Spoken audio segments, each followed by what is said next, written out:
Ask the Expert, an award-winning daily series from 8:30 a.m. to 9 a.m. to help small businesses. Ask any questions in the comments or use the hashtag QBATE on Twitter. If you need any more advice, join the official Intuit QuickBooks SMB community group on Facebook, where accountants and business experts are on hand 24/7. And during the live session, we'll be rolling out a poll, so please do engage with it, and I'll be revealing the results at the end.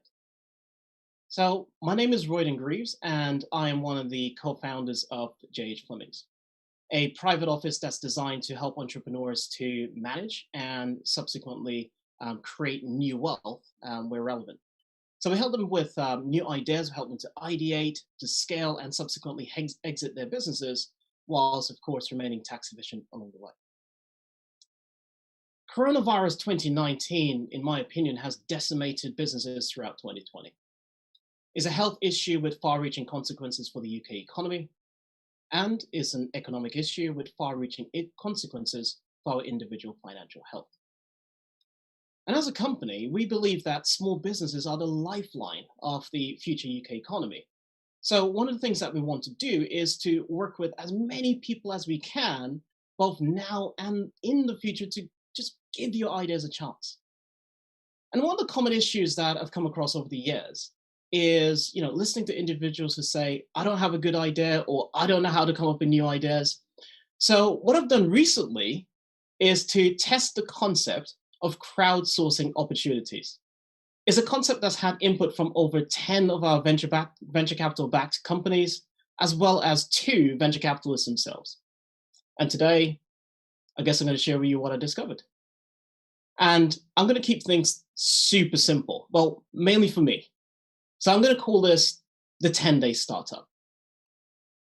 But just before we explore this and go into this concept in a bit more detail, I'm actually going to suggest 3 books and 3 companies that you might find useful. So the first book is Business Model Generation, is a book by Alexander Osterwilder. It's a book for visionaries, game changers, and challengers striving to defy outmoded business models and designs, new business concepts for tomorrow.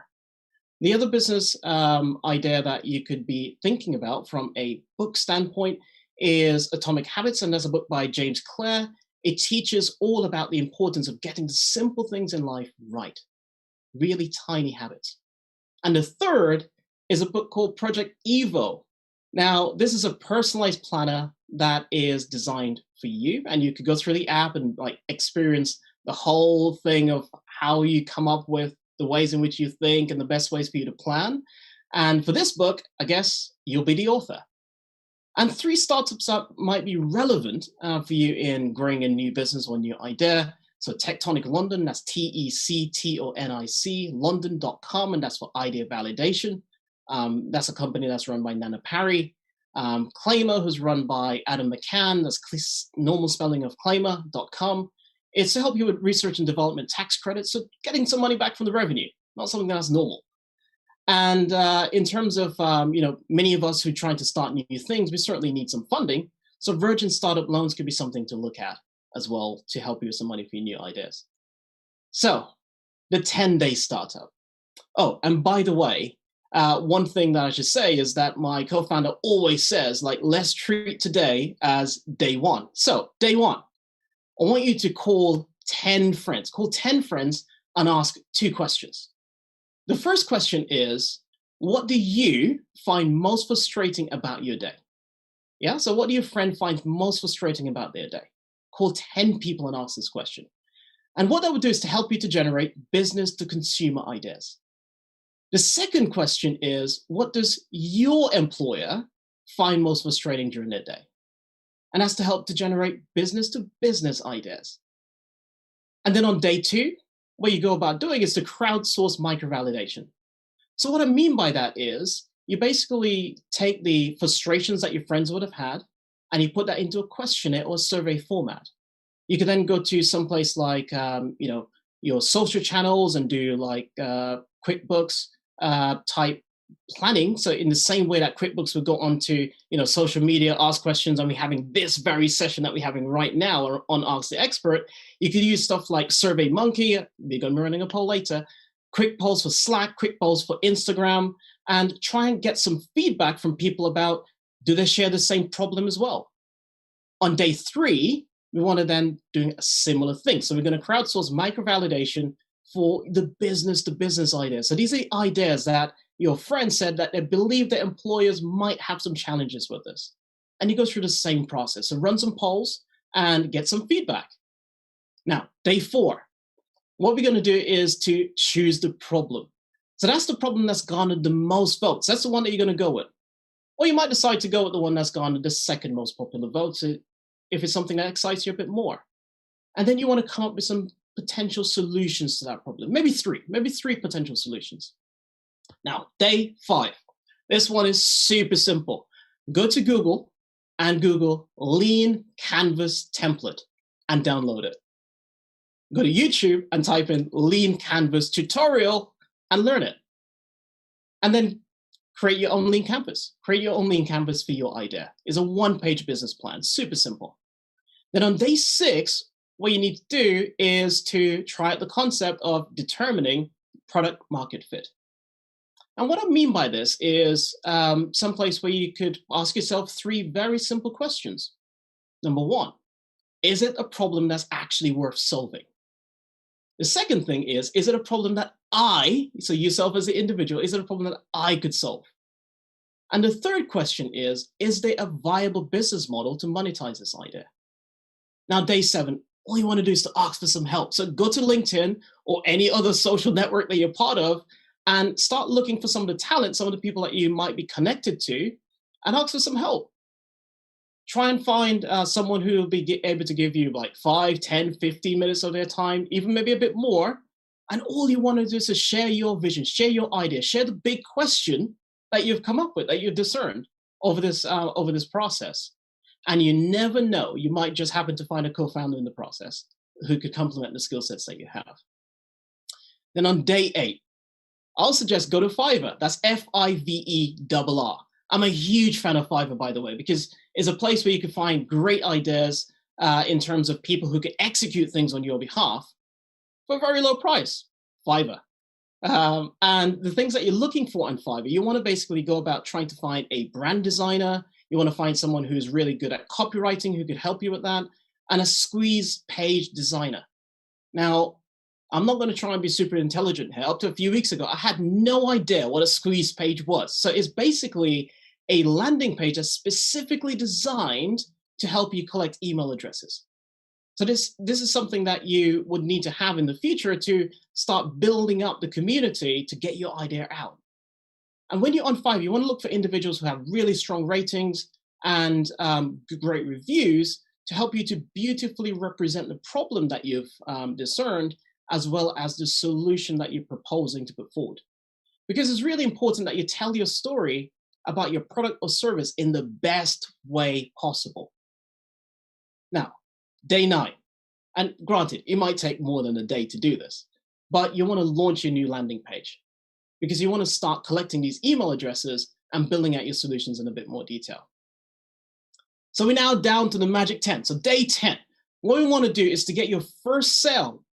A lot of people focus on great ideas and talking about stuff, but ultimately you need to get your first sale and you need to go social. So be proactive, reach out to individuals that you think these might be my ideal customers and start telling them about the solutions that you come up with. Start having conversations and simply focus on getting that first sale. That's the magic moment, the first sale. And you want to tell as many people as you can about what you're doing and just ask for support. Now, different social channels play differently based on the idea or the concept you're pushing forward. So some of the things that you want to be asking is, what channels are your target audience using as an example?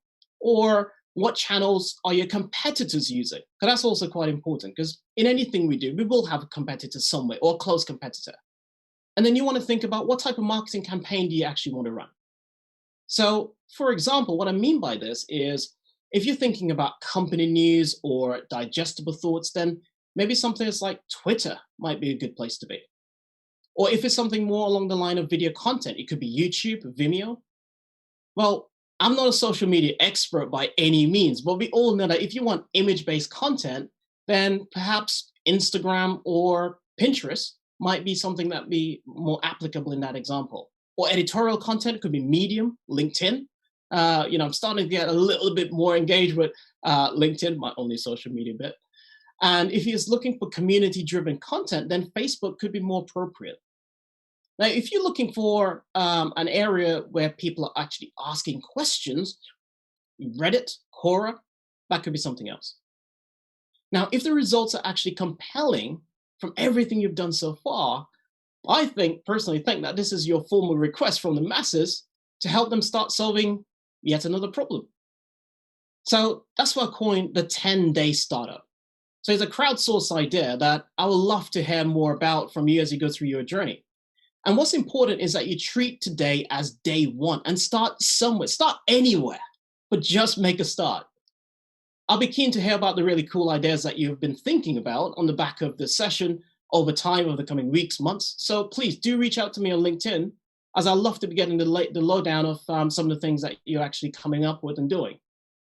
And in terms of today, one of the other things that I want to spend a great deal of time on is going through questions that you would have about how we could start putting some of these ideas into practice in some more practical ways. Now, I know there are many other things to think about. You need to think about, for example, how am I going to go about raising financing, which I touched on earlier, so using Virgin startup loans. You might be also thinking about, I don't really have anyone to help me to do something like this. Reach out to me, and I'm more than happy to put you in touch with people if we need to do that. That's not an issue at all. So the key thing here is to just make sure that whatever you do, just try and make a start. And then in terms of going forward beyond this, I want to make sure that in terms of any of the ideas that you have, they get some attention. So I do know quite a few individuals who are influencers or individuals who run various digital marketing companies that could actually help you to promote whatever it is you're doing. So in terms of the concepts behind the 10-day startup, this is something that I hope could add some value to you making a difference, not just now, but in the future into the UK economy. And in terms of going forward here, as we think about QuickBooks and what they're doing with this whole session, it'd be very important that we start thinking about how could you use these sessions on a day-to-day basis. So using some bite-sized pieces of, right, today I'm going to focus on coming up with a new idea. Tomorrow I'm going to start thinking about how could I build a better network of people so whenever I need to do things in the future, I could get something off the ground. And in terms of the ways in which you could go about building businesses, just remember, the biggest thing in any new business is to come up with a big question. If you can have a huge question, then coming up with answers behind that would be very easy. In terms of some other books that I've been reviewing that I think could be of use to you, some other business networks that could be of use to you, one of the things to think about is, for example, Smart Tribe. And Smart Tribe is someplace that could actually help you to find another co-founder or find individuals from academia who may be in a position to add value to what you're doing. The other place for you to have a look at is potentially someplace like Mentor Pass, as that is a place that you could get mentorship from. And in terms of the other things in general, I'll be putting out some new messages on my social going forward. And I can see here there's some questions coming through, so just bear with me, just getting these up. Okay, so I could actually see a question here, Pascal from Twitter. Hi, Royden, how do investors read a business plan and what do they look for? I invested a bit in a company myself, and soon I will need to get investment from somewhere and be able to scale. So there is a company called Founder Tribe, is run by a chap called Gary. He used to be the CEO of Wearer. And in terms of Founder Tribe, they actually help you to not just pitch your business idea. So do check them out. but they could also help with feedback. So last week, as an example, I gave some feedback to 2 different entrepreneurs who had a business plan, had an idea, and wanted to refine it some more. So that's some place that you can start. In terms of the business plan, try and fit something down to 1 page, perhaps, to have a little teaser, because they don't spend a lot of time in the plan. The key things that I look for: is it an idea that's workable? Is it an idea that is something that could get into the masses and make substantial difference? And on the back of that, they'll then start looking at what are the unit economics. So how much revenue will come in for a given unit of sales? So let's say, for example, if I own this water bottle company, this would be 1 unit. And what's the cost of servicing that unit? The question coming in here, Gazelle from Facebook Messenger: I'm a web developer and have recently turned into a full-time freelancer. How should I arrive at my unique value proposition?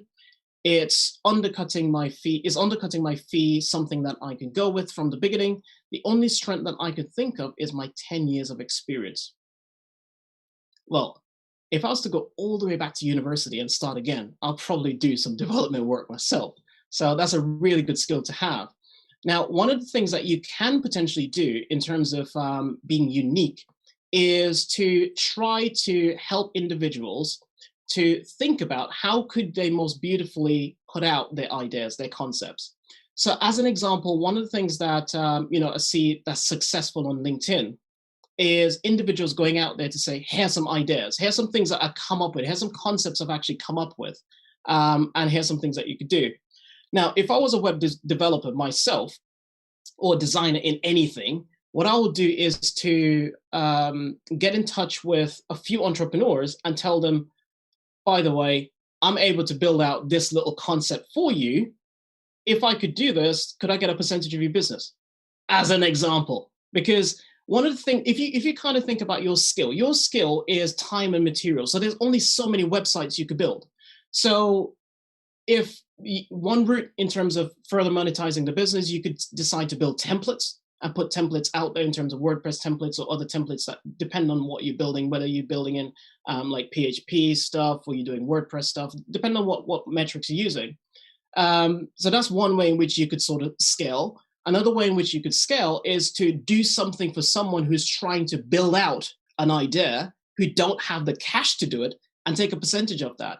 So you could be a web developer that specializes in helping people get startups off the ground. Now that'd be unique. Felix from Twitter DM: good morning. When there are 2-3 possible problems to proceed with, how do we freeze on one? So how do you choose one? Choose one where you have experience and passion, or one where you have the most potential of generating ROI. I'll go for passion. The reason why I'll go for passion is because many people might get excited about something.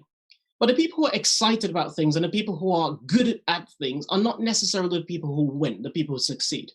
The people who win are the ones who could stick to something when it gets boring, when it gets really, really lonely, where there's no one to help you and you haven't got the excitement coming in of you achieving all these great things. The people who win are the people who could stick at it through those times. And if you look back through the history of any great business, any great company, you'll have the founders as individuals who are passionate about what they're doing. If you look at Apple, who everyone talks about today, there was a point in history where Apple was not a company that anyone of any worth wanted to be associated with. And there are many other examples of that. So personally, I would choose the one that you're most passionate about, because if it's not even generating good return on investment at this point, you might be able to pivot into an area where you're answering a bigger question. Again, the bigger the question, the bigger the product market fit, the more valuable the business would be. So stick with passion. Andrew from Facebook Live: is there a website builder or e-commerce platform that you could recommend? Well, firstly, don't forget that earlier on, we had the question that came in from Gazelle from Facebook Messenger, who's going to be looking to be a freelance developer. So try some way, maybe reach out to QuickBooks and ask them if they could put you two in touch. But outside of that, remember I mentioned Fiverr, Fiverr. So that's one place that you could go and look for someone to help. The other place that you could go is you could go on People Per Hour, and you have great individuals who could do stuff around that lane. The countries that tend to have, just from experience of feedback, good development capabilities, you've got Ukraine, you've also got Romania, Portugal's got a good development hub, again, from a cost basis. India, but I'll recommend you work with someone in the UK as well who can help you with project management. But in terms of e-commerce in general, if you're looking for platform, I wouldn't necessarily recommend, but Squarespace would be the easier to work with, depending on the scale of your idea. If you haven't got loads of products that you're looking to shift, if it's a more dynamic product lineup, maybe a Shopify template could be a better place to be on the e-commerce platform. If you are an artisan and you're looking to come up with something a bit more, tailor-made, maybe something like an Etsy could be a great place, because they also have a community that you could work with. Carol from Instagram DM. So, good morning. Are there any trends and shifts in the industry that you have noticed in 2020 after the pandemic? That's a really good question. The things that I've seen, Carol, recently are, in terms of changes, are linked to how people do business and how people think. So if we cast our mind's eye back to 2019, it was very normal for us to be going into an office, right? That was just a normal thing. It was very normal for us to go on a plane and go on a holiday, go fly somewhere.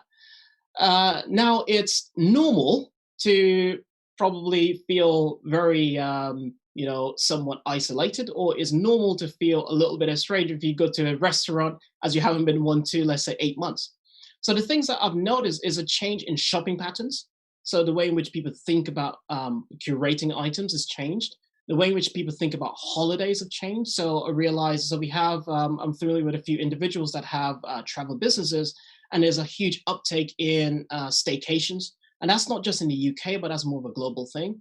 In terms of trends going forward, some of the things that where I think are going to be doing well. So like I'm one of the partners at Cornerstone, and to the question earlier about financing, that's someplace that you could also look at financing. So Cornerstone Partners, and we recently invested into a company that specializes in micro warehousing for e-commerce businesses, a company called Hutch. And the reason why we did is because we believe that micro distribution, so in a similar way you order something from Amazon, you get it tomorrow, we think that that's going to be a huge sector. So the logistics around how items are delivered, I think that's going to be a trending area, and the way in which we communicate. So there's another individual that I know that's building out platform and technology to help people book into offices. So let's say you worked in an office space that had 200 desks, 200 people. Now you may only have 20 or 30, but whoever manages that office needs to know who's coming in when. I could see that, the way in which commercial property work, I could see that changing as well. So another question here, Andrew from Facebook Live. Is there funding available to small businesses to help with Brexit transition costs? So I'm not sure specific to Brexit transition, but one of the things that you could look at, depending on the type of business that you're in, you could look at, we see a lot more financing coming out for businesses that have e-commerce models. So if you have a recurring revenue coming out, the companies like Outfund as an example that will finance against your cash flow. There are other companies, for example, Cornerstone, like our fund, depending on what sector you're in, we can look to invest into the business. If you're pivoting into a new area, another thing that you could do, again, subject to business type, you can look at invoice financing or asset financing. In terms of Brexit specific, I am not sure, but that doesn't mean there's an answer to that. So what I'll actually suggest as it relates to finding an answer is, as I mentioned earlier, potentially go to someplace like Reddit or Quora, post the same question, because those are big communities of interaction where people will be giving ongoing feedback. Another question here, Omar from Twitter DM. What are the key characteristics of a growth mindset workplace culture?